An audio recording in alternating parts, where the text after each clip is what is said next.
Baik, kembali dalam buletin awal ni. Pastinya tumpuan esok berkaitan dengan apa yang akan berlaku di Parlimen, mesyuarat khas Dewan Rakyat pastinya menjadi tumpuan. Jadi untuk kita melihat kepada kelangsungan bagaimana Dewan Rakyat, mesyuarat khas yang akan bersidang esok memberi penekanan yang baik terutamanya dalam penyampaian dan juga isu-isu berkaitan termasuk COVID-19 dapat ditangani sebaik mungkin.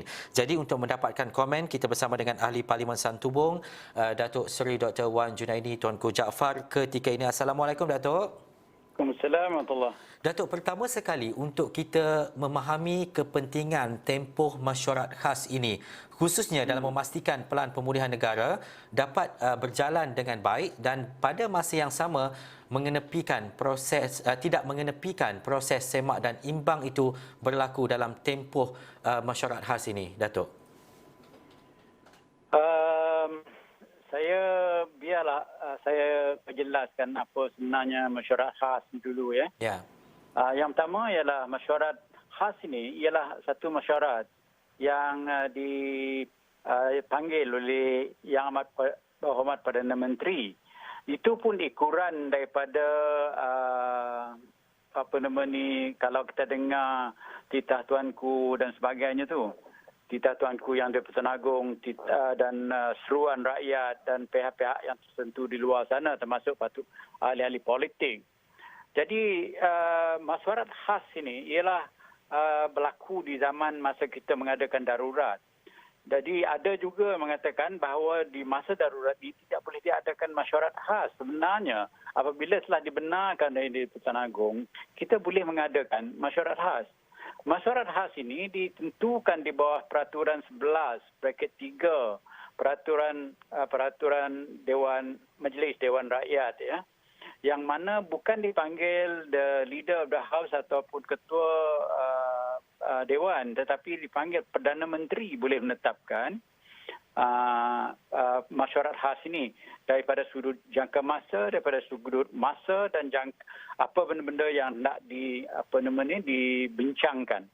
Jadi itulah kenapa kerajaan menggunakan mekanisme ini untuk memberi maklumat kepada masyarakat keseluruhannya dengan perancangan kerajaan dan tindakan kerajaan semenjak kita mengadakan MCO ataupun PKP semenjak bulan 3 tahun 2020 dahulu. Jadi itulah kenapanya lepas tu kita mengadakan program vaksinasi kepada masyarakat supaya kita boleh sampai ke peringkat apa dikatakan herd immunity ataupun immunity berkelompok. Jadi hanya 5 orang kalau tak salah saya menteri akan mementang termasuk Yang Berhormat Perdana Menteri sendiri yang akan membentangkan kertas berhubung dengan hala tuju program pemulihan kerajaan. Jadi the way forward ini amatlah penting bagi kita. Bukan saja bercerita soalan menangani masalah COVID tetapi juga menangani masalah ekonomi kita.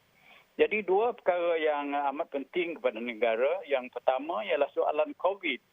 Bila COVID ni melanda negara dulu dan singgahnya ke tahap 4,000 pada satu hari pada situ. Jadi hospital kerajaan dan kemudahan-kemudahan yang ada pada kerajaan, bahkan tempat untuk menyimpankan orang-orang asing ataupun sama dia datang parti ataupun bukan, ke Malaysia ni tak ada tempat lagi dah.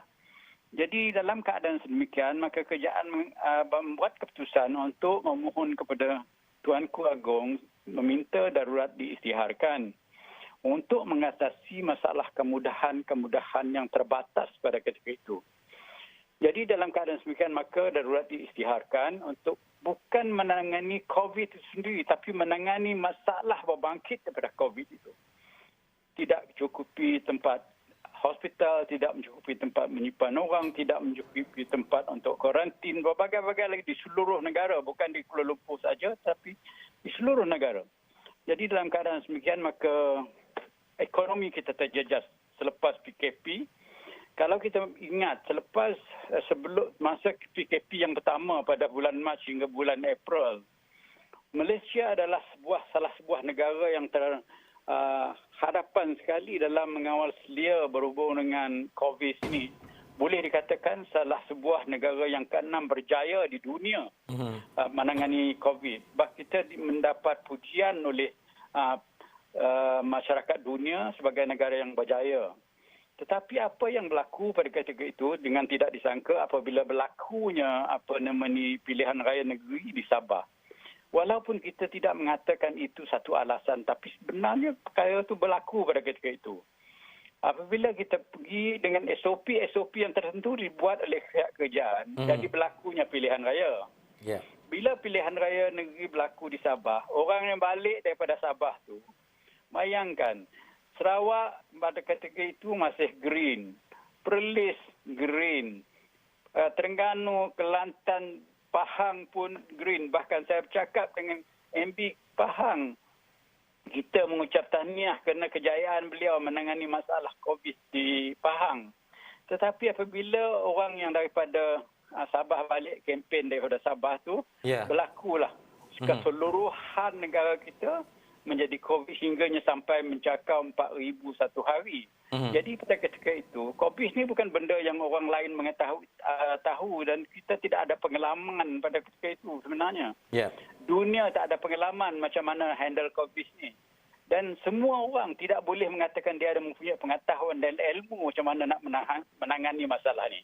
Datuk, mungkin secara ringkas Datuk, bagaimana Dewan Rakyat atau mesyuarat khas ini dapat memenuhi aspirasi harapan rakyat walaupun ia dilangsungkan dalam tempoh yang singkat, tetapi perkara yang perlu didahulukan dan juga perlu mendapat perhatian untuk kelangsungan rakyat ketika pandemik COVID-19 ini? Inilah sebenarnya Perdana Menteri akan membentangkan persoalan berhubung dengan the way forward ataupun perancangan pemulihan kerajaan itu nanti. Dan selepas itu Menteri Keuangan akan membentangkan peruntukan-peruntukan tertentu untuk menangani masalah ekonomi dan sebagainya. Dalam masa yang sama juga, seorang menteri lagi akan kalau tak salah saya, KJ akan membentangkan satu kertas berhubung dengan vaksinasi. Dan dalam keadaan kita sekarang, akan menjawab semua persoalan kenapa kita slow bermula, kenapa sekarang baru kita nak bermula macam panik. Tak, sebenarnya apa yang berlaku, kita buat order awal bersama dengan negara-negara lain macam Singapura dan sebagainya.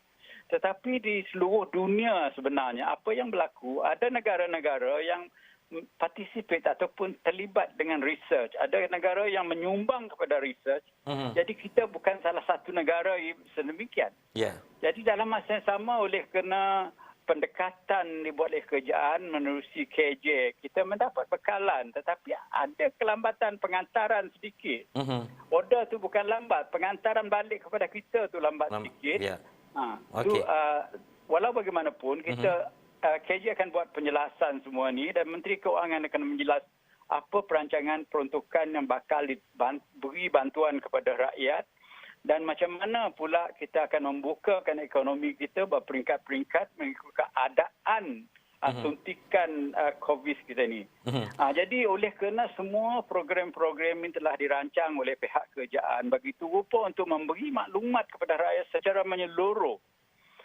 Jadi satu lagi jawapan yang saya ingin sebutkan di sini, iaitu bahawa di bawah peraturan 14.1 ni, penerangan menteri-menteri ini sebenarnya tak ada di soal jawab. Tetapi sistem ni telah dibuat. Kita beberapa kali, masa daripada zaman 90-an kita buat. Zaman Israel menyerang Palestin dulu, kita buat banyak, 2 ada 3, 4 kali kita buat perkara-perkara yang sama yang di luar jangka ni, persidangan di luar jangka. Dia tidak menjadi persoalan pada ketika itu. Tapi sekarang semua orang dah bertanya kenapa. Jadi pada masa itu ada kadang-kadang 1 hari saja yang Israel, saya masih ingat, saya berucap. Ada dalam buku. Jadi dalam ucapan tu dalam 1 hari kita bincang. Tapi yang ini kita adakan 4 hari, daripada 26 hingga ke 29 hari bulan. Jadi untuk membentang perkara-perkara yang penting untuk diketahui oleh pihak masyarakat umum, apa yang kerajaan bakal buat, kerajaan dah buat, dan perancangan kita masa-masa yang akan datang, dan bila kita boleh membukakan ekonomi kita, membukakan perjalanan kita, membukakan masyarakat kita supaya balik kepada sedia kala. Baik, terima kasih Datuk. Yang saya harap ialah supaya tak banyak sangat gangguan lah. Kalau tidak, kita akan sibuk dengan gangguan saja. Baik Datuk, itu perkara yang kita akan nantikan dan juga kita akan saksikan esok. Seperti yang Datuk kata, tak nak ada gangguan. Apapun kita nak melihat kepada bagaimana suhunya esok, terutama bagi memastikan keadaan dan juga situasi ini dapat disampaikan dengan baik, dan titiknya adalah untuk memastikan keadaan Malaysia, negara rakyat itu terjamin, terutamanya ketika kita benar-benar berada dalam keadaan kritikal, situasi yang meruncing ketika pandemik COVID-19.